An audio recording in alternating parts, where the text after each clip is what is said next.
بسم اللہ الرحمن الرحیم۔ السلام علیکم دوستو، قمر ٹی وی پہ تمام دوستوں کو خوش آمدید۔ امید کرتا ہوں آپ سب خیر و عافیت سے ہوں گے اور دعا ہے خالق کائنات آپ کو اپنی رحمتوں کے سائے میں رکھے۔ آپ دیکھ رہے ہیں قمر ٹی وی اور میں ہوں آپ کا بھائی قمر باز۔ آج سے تقریباً 1.5 ماہ پہلے، یعنی جب مثال کے طور پہ 15 دسمبر 2022 کے بعد ٹرانسپورٹ کی مارکیٹ میں ایک انقلاب آ گیا تھا۔ ٹرانسپورٹ کی مارکیٹ میں گاڑی والے جو ہیں ان کے پاس الحمدللہ اتنے پیسے تھے کہ ہر بندہ ایک سے بڑھ کر یعنی 1 2 یا 3 گاڑیاں خریدنے کی جستجو میں تھا، کوشش میں تھا کہ میں 2 یا 3 گاڑیاں اور خرید لوں۔ گاڑیاں بہت سارا پیسہ بچا رہی تھیں، بہت اچھی ارننگ آ رہی تھی گاڑیوں کو، اور خصوصی طور پر یہ جو شیرو ڈمپر ہیں یا ہینو ڈمپر ہیں، کنسٹرکشن مٹیریل سپلائی کرنے والی جتنی بھی گاڑیاں ہیں، الحمدللہ ان گاڑیوں کو بہت زیادہ پروفٹ آ رہا تھا۔ یہ بات ہے جی دسمبر 2022 کی، اور پھر آ گیا جنوری 2023۔ جنوری 2023 کے پہلے عشرے میں گاڑیوں نے اتنا پیسہ کمایا ہے کہ میں اس کی کوئی مثال، اس کی کوئی ایگزامپل نہیں دے سکتا آپ کو۔ ایک ڈمپر کی ایک دن کی یعنی 24 گھنٹے کی جو بچت تھی وہ تقریباً تھی جی 18,000 سے 20,000 روپے۔ میں نے اپنے لاسٹ ولاگز میں آپ کو بتایا تھا کہ شیرو ڈمپر جو ہے 10 ویلر گاڑی ہے تقریباً 12 سے 14,000 روپے کما رہا ہے، مگر جنوری اور دسمبر کے آخر تک گاڑیوں کی بچت جو ہے یہ تقریباً 20,000 کے قریب پہنچ گئی تھی، اور اس کے اوپر وزن کتنا ڈالا جا رہا تھا؟ تقریباً 35 سے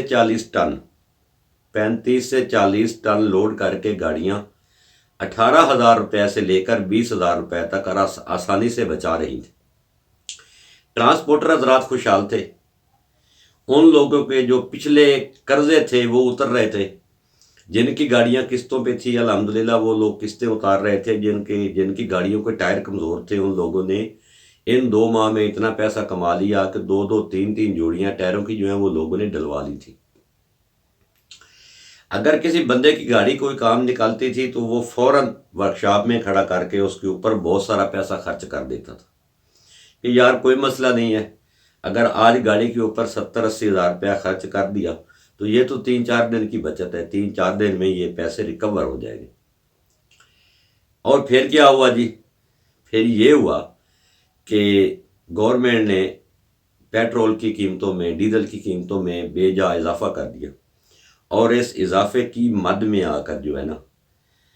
گاڑی کے جتنے سپیئر پارٹس ہیں ٹائروں سے لے کر موبل تک، اور جتنا اس کا مکینیکل کا کام ہے یا اس کے مکینیکل کے جتنے بھی پارٹس ہیں ان کی قیمتوں میں بے جا اضافے ہو گئے۔ پاکستان کی ایک بدقسمتی ہے، یہاں پہ سیدھے طریقے سے کمانے والا بندہ جو ہے نا وہ پیسہ نہیں کما پاتا، وہ مشکل سے اپنے گھر کا نظام چلا پاتا ہے، اپنا گزارا کر پاتا ہے، زیادہ سے زیادہ پیسہ نہیں کما پاتا۔ پاکستان میں وہ لوگ زیادہ پیسہ کماتے ہیں جو انویسٹ کرتے ہیں، جو لوگ ذخیرہ اندوزی کرتے ہیں، جو لوگ سٹاک کرتے ہیں۔ پاکستان میں یہ دیکھیں کہ اسی گورنمنٹ کے دور میں ڈیزل پیٹرول جو ہے وہ تقریباً 3 4 بار اوپر ہوا ہے، اور ان 3 4 بار میں ڈیزل پیٹرول کے جتنے بھی سٹاکر تھے جنہوں نے سٹاک کیا ہوا تھا، ایک دن میں لوگوں نے 50 لاکھ روپے جو ہے وہ کمایا ہے، اور وہ 1 گھنٹے میں لوگوں نے 50 لاکھ روپیہ ارن کیا ہے۔ گاڑی والا جو ہے وہ بیچارہ بہت پریشان ہوتا ہے، اس کے پاس نہ تو کوئی ذخیرہ ہوتا ہے، اس کا ذخیرہ بھی اس کی گاڑی ہے، اس کا سٹاک بھی اس کی گاڑی ہے، اس کا فیچر بھی اس کی گاڑی ہے، سب کچھ اس کا جو ہے نا وہ گاڑی کے اوپر ڈیپینڈ کرتا ہے۔ تو ہماری حکومت کو چاہیے، میں کوشش تو کرتا ہوں کہ اپنے اس چینل میں، اپنے ولاگز میں ایسی باتیں کروں کہ شاید میری کوئی بات سن کر گورنمنٹ کو کوئی ترس آ جائے۔ حالانکہ میں تو آٹھے میں نمک برابر میں نہیں ہوں، میں اتنا بڑا نہیں ہوں کہ گورنمنٹ میری بات سنے، مگر پھر بھی میری کوشش ہوتی ہے کہ میں اپنے دل کی یا اپنے ضمیر کی تسکین کے لیے یہ باتیں بتاتا ہوں، اور ٹرانسپورٹ کی آواز کو بلند کرنے کی بھرپور کوشش کرتا ہوں۔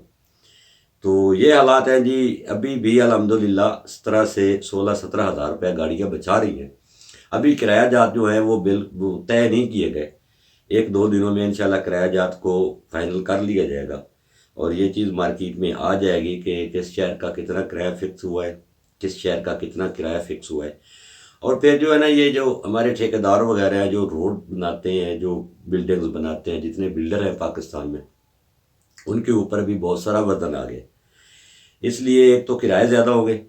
اور اس کے بعد جو ہے نا مٹیریل کا ریٹ بھی بہت زیادہ ہو گیا ہے۔ مٹیریل کا بھی ابھی ان کی یونینز وغیرہ جو ہیں وہ میٹنگز کر رہی ہیں، 1-2 دنوں میں حالات جو ہیں وہ واضح ہو جائیں گے